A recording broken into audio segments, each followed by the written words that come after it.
All right, thank you guys for tuning in to another episode of Just Talks. This is the MCU Rewatch. We're finally at the end of Phase 1. We're at the Avengers, the first Avengers, directed by Joss Whedon. My name is Jamal. Of course, I'm here with Ramon, as always. And yeah, we finally made it to arguably one of the best superhero movies at the time, back in 2012. Yeah. You know? This was the quintessential film to basically build up to, you know, all the other previous films. All the characters culminating into one, all their individual storylines meeting into this one final film for this phase. Yep. You know, it was very, very important to see those films individually.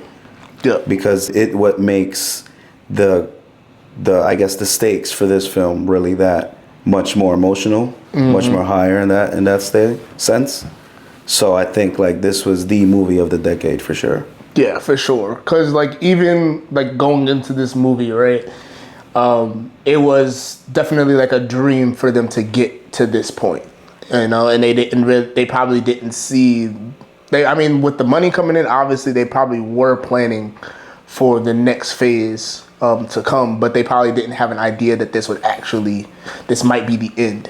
Yeah. And it's funny because like, you know how they make Easter eggs and they make jokes and references to what could be the future. In the movie, Tony says, "What is Phase 2?" Talking about within the movie, yeah. But as far as like that just being a reference to the future of the rest of the universe. It's like almost a fourth wall break type of thing. Exactly. Where he's kind of questioning like, okay, we've hit Avengers, kind of like what's next after, you know? Yeah. And it's like to think from that point, you know, the sandbox was just being laid out. Yep. You know, we didn't even see the bigger picture still. With like other films like Guardians, we didn't know that was in the works or anything like that, you know. Not at all, especially because like with the Guardians not even being like the superheroes that people even are looking for in the first place. Exactly. Unless you're like a diehard fan, and there weren't diehard fans before. Thanks to James Gunn, we became fans of the Guardians. But yeah, they really probably didn't have that. So seeing what they were able to create with this movie, using Joss Whedon, as said before, who people love and hate for different reasons. A lot of that attribute to the Justice League movie, which I kind of give him a little bit of slack for because he was trying to take over for somebody else that laid a platform and him just filling in the gaps where he could. So I kind of give him a break from that because Avengers is, like we said, one of the best superhero movies ever. And then he did Age of Ultron, which everybody loves. So like, what more could we like really want from him? You know? It's definitely tough because, you know, with the time that we've had, you know, Age of Ultron being out as well for this amount of time. At first, people weren't receiving it too well because, you know, a lot of like major storylines were changed. But looking, you know, when you rewatch the movie now, it's really overall a really good film. But like you said, you know, he was tasked with the mission of picking someone else's slack for like, you know, the whole Justice League thing. And it's like you're taking someone else's project who they put their own creative mind for years into this project, and then you're trying to just bring in your own stuff. I don't even know if they even consulted in any shape or form prior, you know, or even during like that time. Yeah. But like you said, it's near impossible to finish it and have a complete film without, you know, some parts, some scenes, not hitting, not making sense, not seeing the same vision. Yeah, exactly. It's not fitting. Like it would belong in a completely different movie type of thing. Exactly. Yeah. Exactly. And like going back to just Marvel in general with this creation, we were talking about it when we were watching the movie. And we were saying how like these characters obviously are known characters within Marvel's history because they're super old characters, but they're not as known characters. So the fact that Marvel was able to do this in this short period of time, because it started in 2008, this movie came out in 2012. To see in the 4 years, obviously there was planning before, but in the 4 years of able to successfully get this done and all we were getting back in 2012 on the other end from DC was another Batman movie.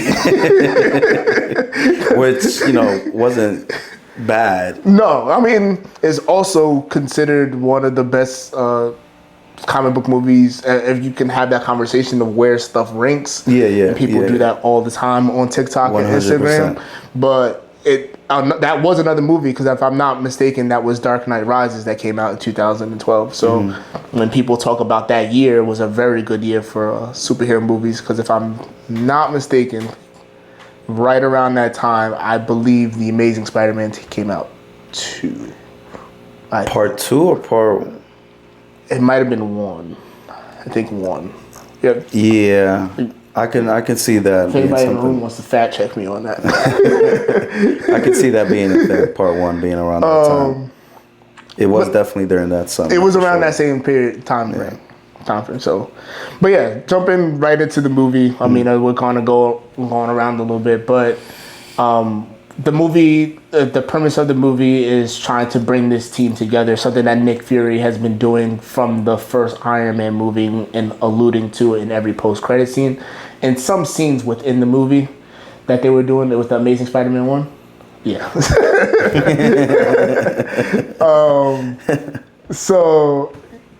Something that Nick Fury was doing throughout the movies was trying to set up this team. He wanted them to come together because he knew at some point that something would need to happen. Yeah. Instead of just automatically dropping a nuke wherever they chose to. And it's also like a continuing of a story from Loki, because he was exiled and banished from Asgard, and he was trying to look for another place of where he can rule. And of course he decided to choose Earth as his place because of the 2 different Infinity Stones, which both of them we didn't really know were Infinity Stones at the time. Yeah. But they were both right in front of our face. The Mind Stone and the Space Stone right there. They were kind of like hidden in plain sight type of thing. Mm-hmm. At the time, we only thought of the Tesseract as just, energy source. And then his scepter was just another form of that power being used, as a weapon. Especially because he's already like a magician, so you're thinking like, oh, he's just using this. You wouldn't thinking that, oh, this is what's going to lead into that.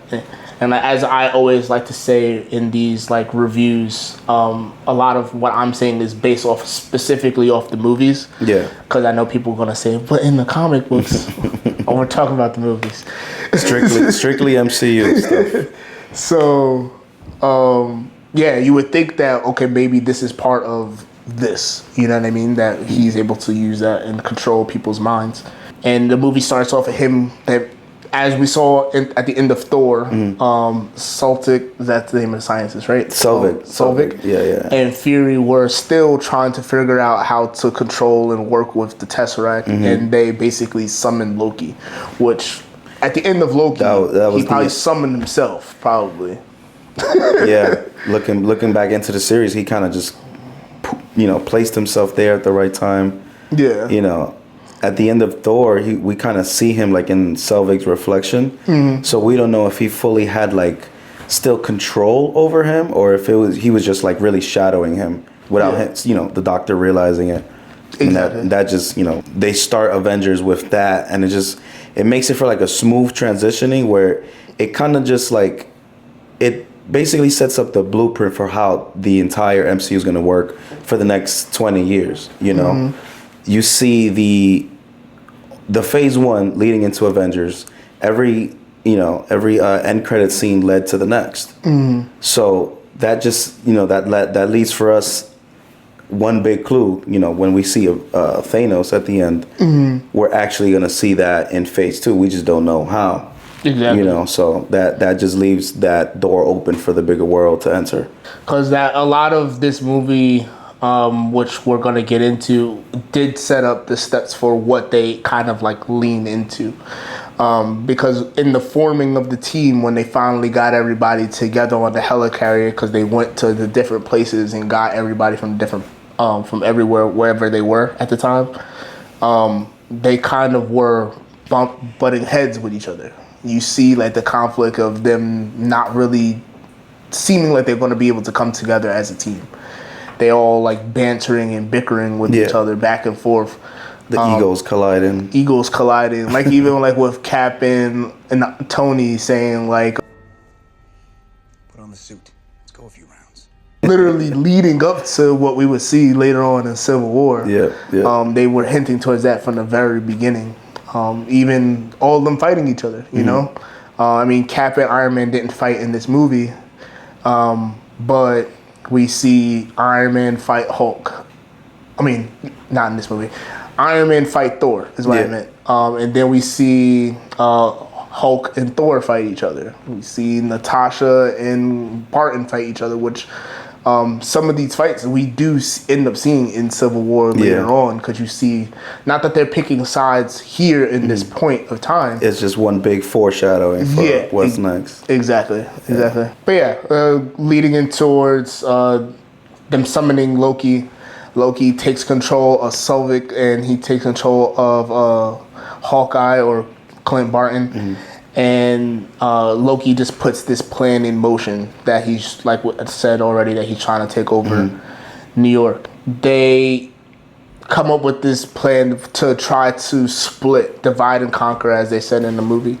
And they thought about how could they do that and basically take down the helicarrier, so Loki sets itself up to get caught. And Captain America, Iron Man work together, catch Loki, which he didn't really put up that much of a fight in the first place. Thor shows up, and I think that the significant part from the Thor episode and what we were talking about is his change in character, from how he went from this like one person wanting to fight and be part of war and stuff like that, and you can see he's complete opposite now. He was kind of ahead of himself. He wasn't too young, but he was still acting in sort of adolescence type of thing. You know, he still wanted to be the king. He wanted to rule with strength. He wanted to defeat all his foes with overwhelming power and all this stuff, and just be that sort of ruler. Now, and you know, fast forward into Avengers, it's like he gets onto the Quinjet, and he's straight to business. He's, you know, talking to Loki about how serious the Tesseract is. He's talking the consequences that could come of it. Like, you know, drop the act, come with me, like, leave all this alone. He's really shown in that short amount of time, like, the actual, you know, growth of the God of Thunder. And I think that's pretty, like, it's telling of him, like, Chris Hemsworth. Like, it's telling, like, his portrayal of the character himself. You know, it's really cool to see that he can actually transition himself that well. Yeah, and I think it also showed the love and care that Thor still had for Loki at the end of the day. Because, like, he thought that Loki died, you know? So, I mean, obviously Heimdall's able to see everything, so that's why he came down to Earth to stop Loki. But he didn't know that Loki was still alive. So to know that and see him, and he's trying to just bring him back, like, just come back home so we can figure this all out. And I wonder if Heimdall saw Loki from the very beginning and kind of kept it from Thor, like kind of giving him the benefit of the doubt. That would have been cool if they would have showed that sometime. If they would have had like a scene, or maybe like in a later movie, right? Never, like a flashback of him, like always keeping a close eye, but just kind of keeping things separate because he wasn't doing too much. But you know, he kind of just like entered Earth, and it was really like, from the moment he blew up the S.H.I.E.L.D. headquarters to the moment he gets captured in the Quinjet, it was like not that much time, maybe a day or so passed, you know? So you would have to imagine Heimdall seeing all this unfold, telling Thor, and then sending Thor out, you know, all happening in real time. I think, you know, looking back at that, it's like, you know, like you say, world building in a sense. Like, now we know that these characters exist. You know, before we would have known, like, oh, it's just, you know, these people on Earth, and this is what's happening. You know, today's on this day, this is what it's unfolding. Meanwhile, it's multiple Earths, multiple worlds, multiple people are now tied into this one universe, and to see that happen, I think it's pretty cool, pretty grand in a sense. So going from that scene, right, where we talk about them fighting for the first time. As we were saying, I know I jumped a little bit ahead talking about when they're on the helicarrier, but even when they're on the Quinjet and Thor comes down, you can see how much Tony doesn't want to work with other people. So when Thor hits Tony with his hammer to steal Loki from them, and they're like, he's gonna go after him because he thinks that they need Loki so they can find out wherever the Tesseract is. They're like, we need a plan. Captain's like, we need a plan, because that's who he is anyway. He's the person that tries to come up with a plan to know what to do. Yeah. And he's like, I have a plan. Attack. Yeah, straight to it, regular Tony stuff. yeah, which is exactly what happens when he gets down there, and he starts first off rage baiting Thor. The Shakespeare in the Park. Doth mother know you weareth her drapes? This is beyond you, metal man. Yeah, that's one of the funniest scenes in the movie. And just getting straight to it with them fighting each other. Seeing that battle for the first time, I think that was really great that Marvel did. I'm going to keep talking about how they were able to do something for the first time. Yeah. But even now, they're not just fighting against evil, they're fighting against each other. So to see these well thought out battles and using their suit, like Tony's suit ability that he was able to absorb Thor's lightning to then send that back at him. Yeah, they're kind of just pulling like panels straight off the comics, and stuff that makes sense with the film, while also keeping it grounded, like making it like, okay, this can actually happen. Like, okay, if this God exists, we know Tony's that smart that he's able to make this sort of technology happen and make it seem like it's really real, It's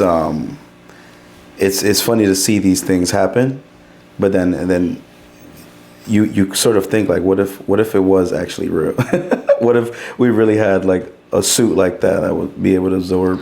Yeah. And also not only the suit, but Cap's hammer, learning how much it really could absorb. Yeah. Because he steps in finally after he parachutes down. Big parachutes, no tech. Yeah. And World War II style. Yeah. And you see Thor use his hammer on his shield. He tries to hold it off, which is also like foreshadowing to the future, because they do stuff like that in the future as well. In the next Avengers film, we see them kind of like team up in that way. You see how strong the shield actually is. Yeah. Because it basically exploded all the trees in the area. Yeah. It sends like shock waves type of thing, adamantium plus that Uru metal, it makes that sort of just energy collision. Yeah. Same before they get back to the helicarrier. On the helicarrier, it starts to get towards, like we were saying before, leading towards other movies.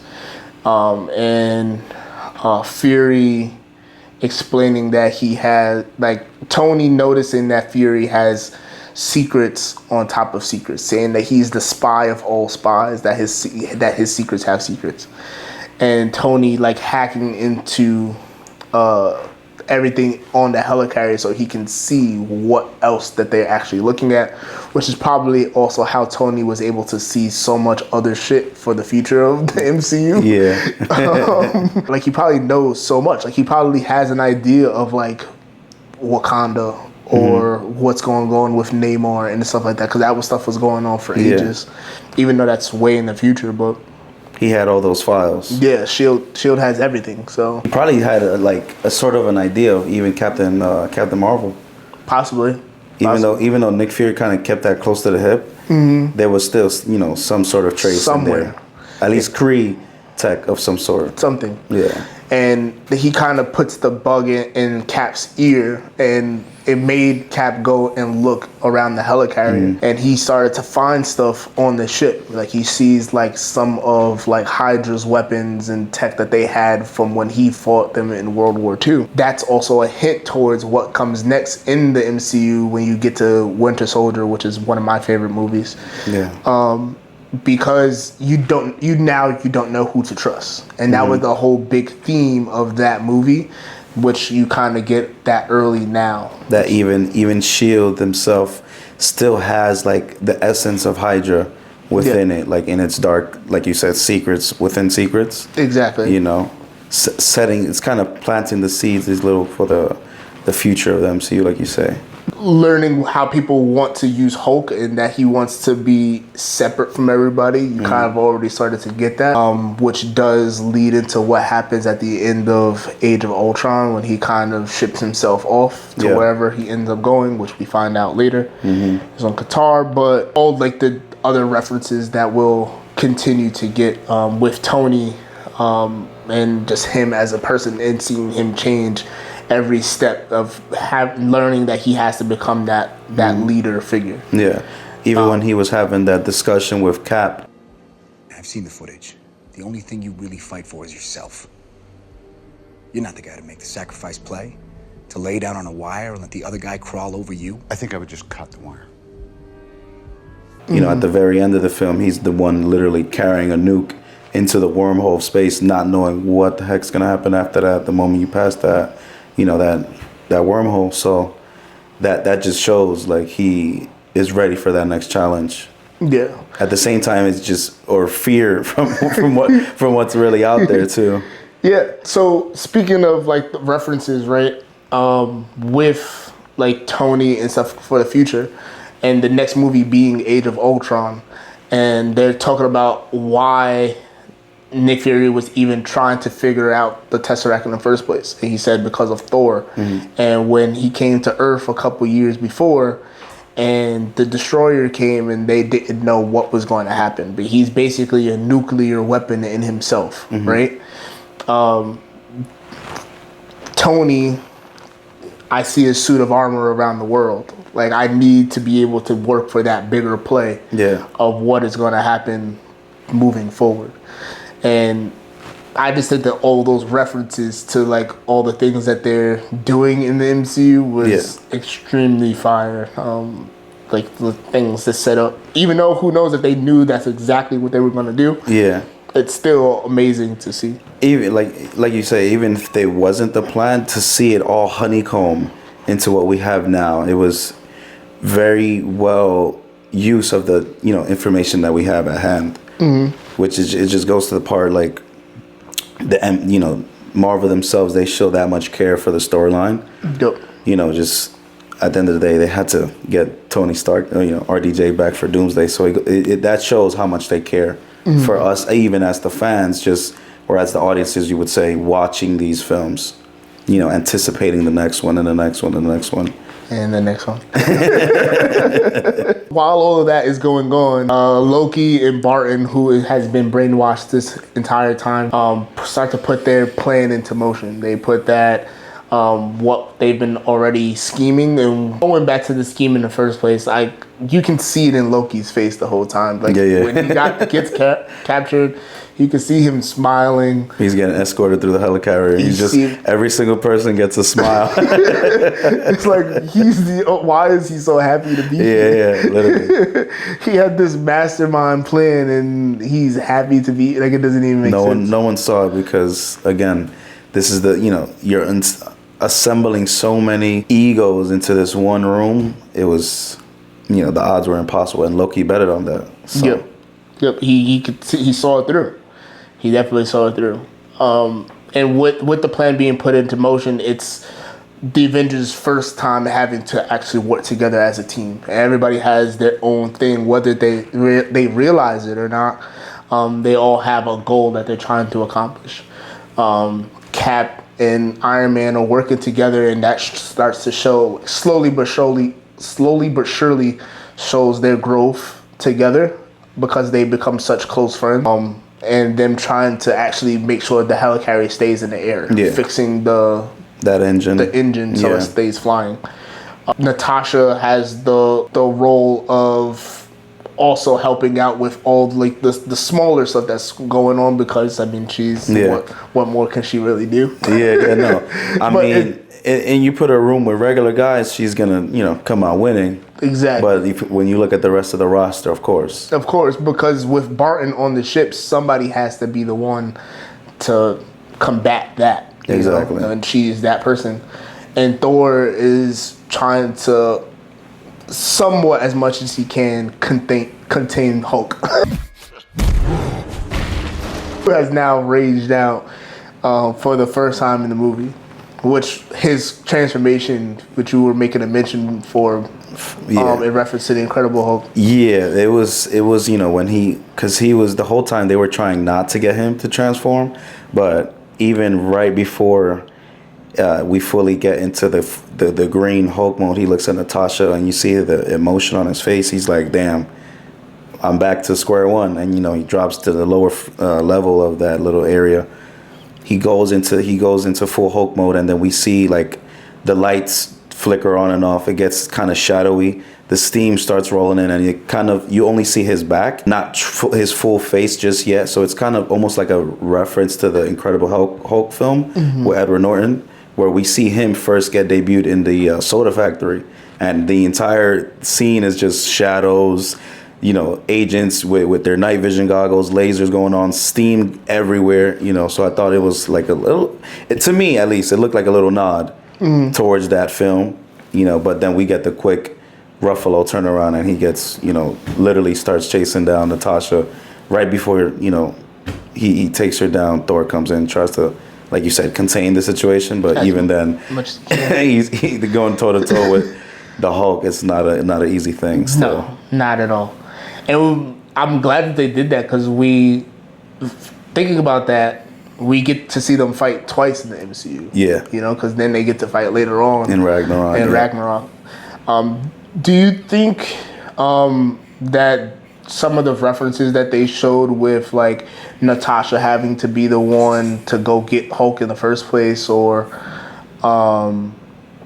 him, like, right before he turned, he looked at her with, like, this, like, the look that you're talking about of, like, damn, I'm back to square one, like this despair look, was trying to set up their relationship that they were working towards, even though it doesn't really come into fruition in the movies fully. Like, they kind of started it and then they tease a little bit. Yeah. I mean, I guess looking back, you can say she was that person, because she did fall with him. She was the one sent to recruit him. So you can say that they definitely teased it. That she would be the one singing the "Sun's getting real low." Hey, big guy. Yeah. She was. It's easier for him.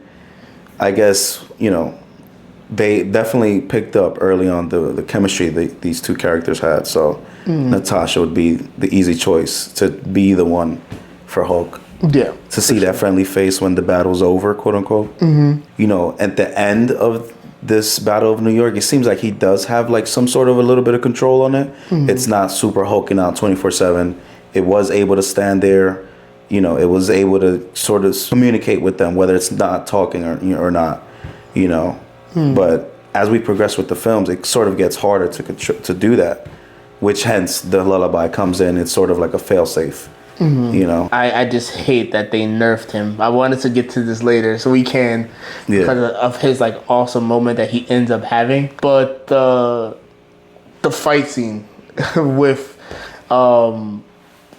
between him and Hulk, even though it was him and Thor rather, and even though it's very short, something that my dad pointed out was like seeing him trying to lift the hammer for the first time. Yeah.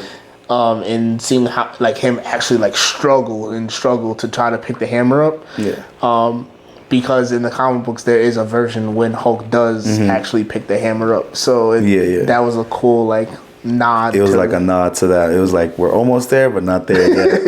Like, just a little like teaser for it. Yeah. Yeah. Even then, if he wasn't worthy or not, he was just really that strong. Exactly.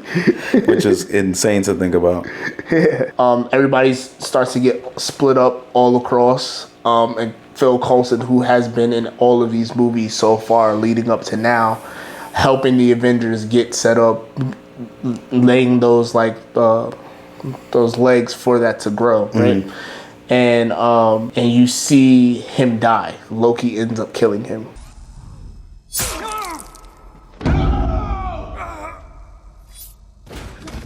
Yeah. And it kind of just is like crushing for everybody.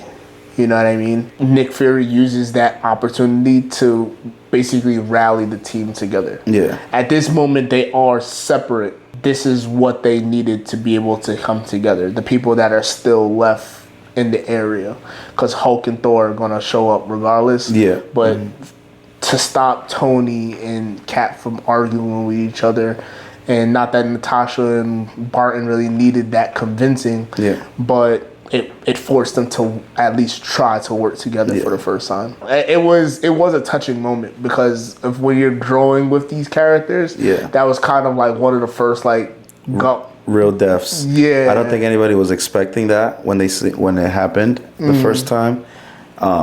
It definitely was used as that main deterrent to get these guys to be like, hey, all right, now we got to go serious because you just killed one of our own. And then, Tony makes that as a joke. He's like, I have an army. We have a Hulk. like, we have a Hulk. And one last thing. And there's one other person you pissed off. His name was Phil. Even though he's, already dead, it's like, him still like going back to him. It shows that he actually cared for the guy. So if you know him, his character this well at this point, that's him showing love. He's paying his respect to the agent. Yeah. Which was is pretty beautiful thing to see. Yep. And it worked. So when he gets to Avengers Tower, which is where Loki is setting everything up, because we have the attack on New York about to start, which is referenced in almost every single MCU movie after this. Yeah. Not even the Battle movie, of New York changed everybody. Yeah. Everything is referenced for this. But you see him talking to Loki. And he's which he doesn't really do, because he's a very selfish person, but he's able to give everybody their props. He was able to say something about everybody. But let's do a head count here. Your brother, the demigod, a super soldier, a living legend who kind of lives up to the legend. There's a couple of master assassins, and you, big fella, you've managed to piss off every single one of them. That's not something that Tony would do. He's a solo player. He doesn't really rock with trying to connect with other people. This is the first time we see him like, all right, I'm shouting out my team that I'm with now. We got some real good people on this side. You don't mess with Earth. Earth is not for sale. Earth is closed today. Earth is closed today. Which leads to the Tesseract opening up in the sky and the Chitauri coming down. And starts the Battle of New York. Because I haven't asked a question in a couple episodes. Yeah. So. Yeah. All right, go ahead. I actually got it from Sav. Okay. I thought I took it right when he was saying it while we were watching the movie. If you were, he said cop, so you could say cop or regular person, and the Chitauri come down, what are you doing? I mean, all right. If the Chitauri come down and I'm a like you say, a cop, I'm definitely alerting as many other cops as I possibly can and making it a known thing. Like, hey, we know we can't do nothing for this right now. How can we help without doing too much? Like if you see that hole in the sky coming down, what are you really gonna do as a NYPD? Like. You have no idea what's going on, So, I mean, running away is crazy. You pledge, you got the badge, you made that pledge, you can't run away. But calling for backup for sure, absolutely, right away. Hey, hello. Yeah, this is agent. There's so much going on. We need everybody. Send everybody. Everybody just flood the streets because at this point. What are we really doing right now? Yeah, no, forget about it. You see that big ass Leviathan come down? Just forget it. Take the Hudson North straight up. I mean, there was in Manhattan. They're just probably going to stay in Manhattan and maybe some of the boroughs. We're good in What if one of those things just flew over to New Jersey? They're cooked over there. Yeah, you're cooked over there. They got no heroes in Jersey. Sorry, Jersey. Especially not at that time. Not right now. Kamala Khan wasn't a thing. Yeah, she was a little kid at that time. Yeah. A baby, pretty much. Yeah. Sorry, Jersey.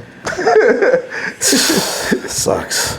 Which creates one of the coolest scenes in the entire movie outside of what happens next. But one of the coolest scenes in that movie is now when Bruce Banner pulls up. Yeah.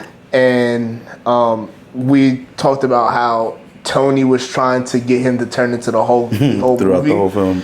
So when he has the thing following him, he's like, is Banner there? Like, tell him to suit up. He asked for him like 2 or 3 times before he actually got there. He's like, I'm bringing the fight to you. Yeah. And that was the moment that he knew that he would ultimately have literally no choice but to Hulk out in some sort of way. But we get him turning into the Hulk. Like, he shows that he has developed the power to control it when he... At least to turn into it. At least maybe to turn not it to come on back down, but to go into that Hulk rage for sure, shit, for sure. that he figured it out. And him one-shotting that giant shit and just collapsing it. Yeah. That was the big cinema. Avengers score hitting at the peak at the same time. You know, the Leviathan drops and then they do the lineup. Everyone's doing their special suit up taunt. You know, he swings the hammer. Looking at all the stuff that's going around them. That shot of going around them. That has been used for every single Avengers commercial for the next decade. That was a really, really good shot. I'm glad that you got that. Even there's a Funko set. Yeah. And you collect them, buy them separate when you put them together. Then it spins.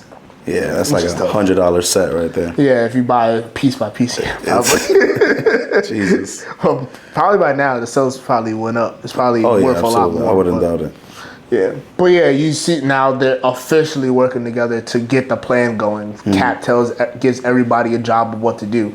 That the people with no powers, which is him, Natasha, well, he has powers, but him, Natasha, and Barton just keep things contained on the ground, or from a distance, because Barton's better in the sky. Thor trying to control and shut down the Tesseract if he possibly can.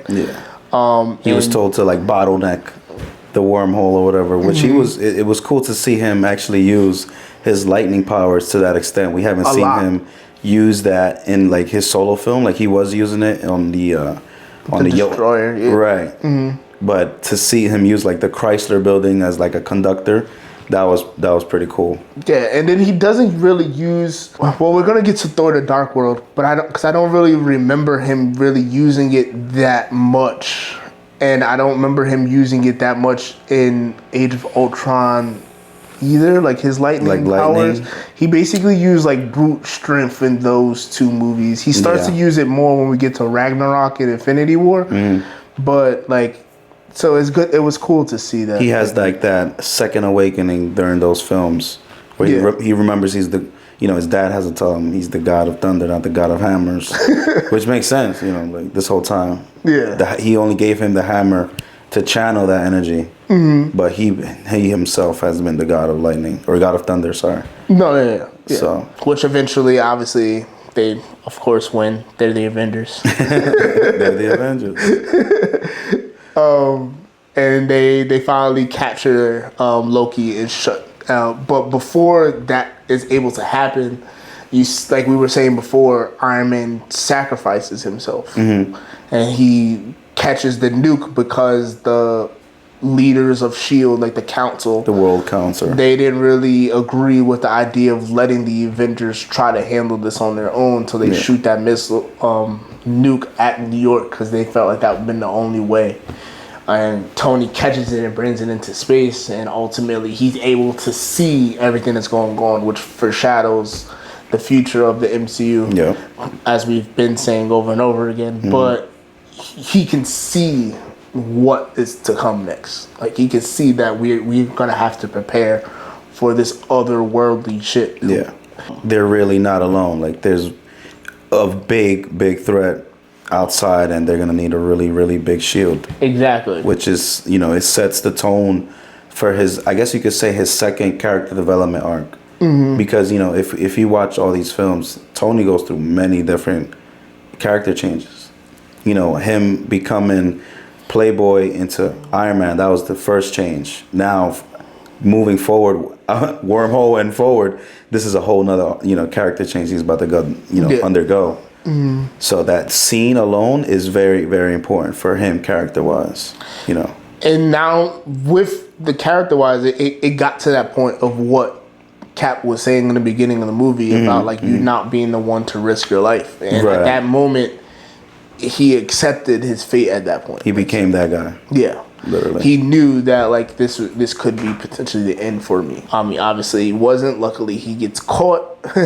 He makes it through the wormhole before it closes, and Hulk catches him and makes sure he doesn't die. Yeah. But seeing that come into play, you know, Hulk catches him. They do that infamous shot with the Hawkeye. Oh yeah. They did the other infamous shot in the movie. Yeah. When we see them show up, and Loki is basically waking up and seeing them stand over him asking for a drink. He's like, yeah, I finally have that drink. Should have just been took it. Yeah, you should have took it before when he offered it to you before. Forget You know what we kind of skipped over? Don't want to skip over too much, but like when he throws Tony out the building. Yeah.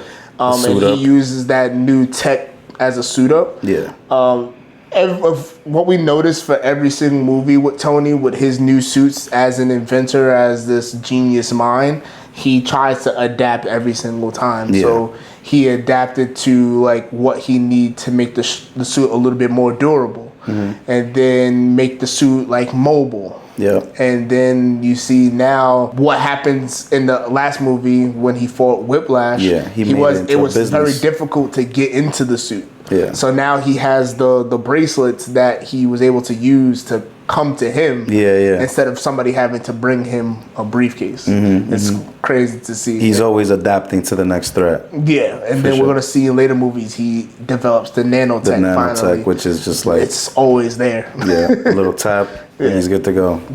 He just pull the strings. And Yeah. Before getting to the post-credit scene, I think that outside of the action scenes in this movie, I think that what also makes it a great movie, with storyline and whatnot, and references to the comic books and other movies, which is very difficult to do.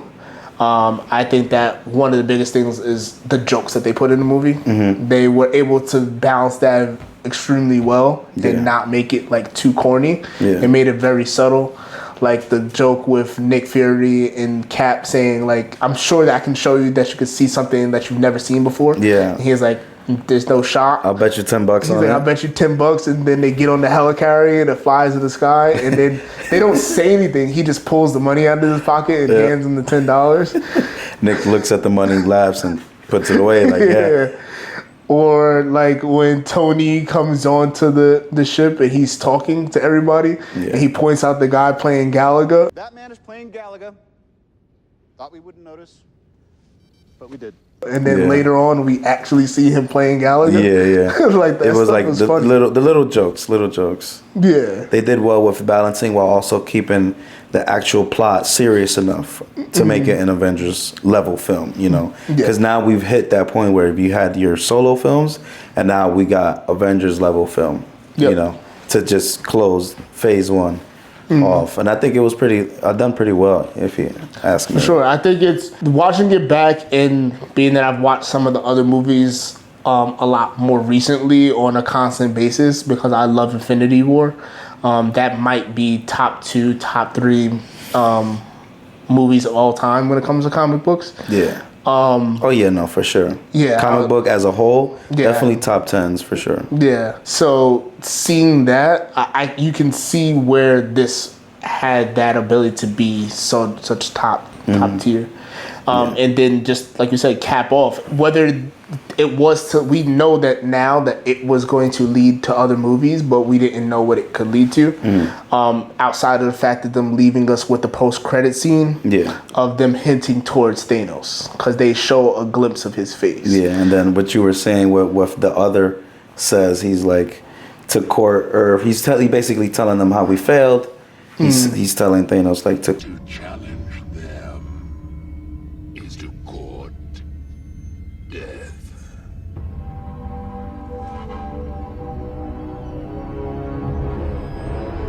Yeah. Which in the comic books, for most people, if you know, the goal for Thanos in the original like Infinity War run, or the Infinity Saga, or whatever Infinity Saga, so that they did it in the comics, wasn't for him to just get rid of half of life and half of humanity just for the reasons that he said in the movie, which was an amazing motivation, and it kind of does make sense, especially in real life when we look at what's going on, unfortunately, in our world. Yeah. But he was doing it for the love of his life, so to speak. He was in love with death, and Lady Death. And he was trying to do that to impress her and to, as you were saying, to court death. Yeah. And then you see him turn around, he looks at the camera, and he smiles, and the screen goes black, hinting towards, if we do continue, this is probably where we're going to lead to. I wonder if they actually had a Thanos for that, or they just needed a face for the role to fill in as Thanos, you know? Because that you know, we knew, figure out many films later that Josh Brolin and that actor are two different people that played Thanos. And then when we get to Guardians, we do actually see Josh Brolin and his voice is used for that Thanos. But once we get to the actual Infinity War film, the CGI budget has gone way up. It's like a completely different Thanos. So it's like we kind of almost have 3 iterations of him, before we get to his actual film. Yeah. But yeah, I think that we pretty much touched on everything. Anything you think that we forgot? Post credit scene, shawarma. We're gonna try some shawarma in the next film. The shawarma joint, like 2 blocks away from. Thank you guys for staying in touch with us through this journey. We're 6 movies in. We still got about 20-something movies to go. But we're trucking along. We're trucking along. Yeah. Having fun along the way. Yep. Hoping you guys are keeping up as well. That part. So that's the end of phase 1. Ending it with Avengers. Next week we'll be doing Iron Man 3 and the start of phase 2 when stuff really starts to pick up. So yeah. Thank you guys for watching. Peace. Until next time. Deuces.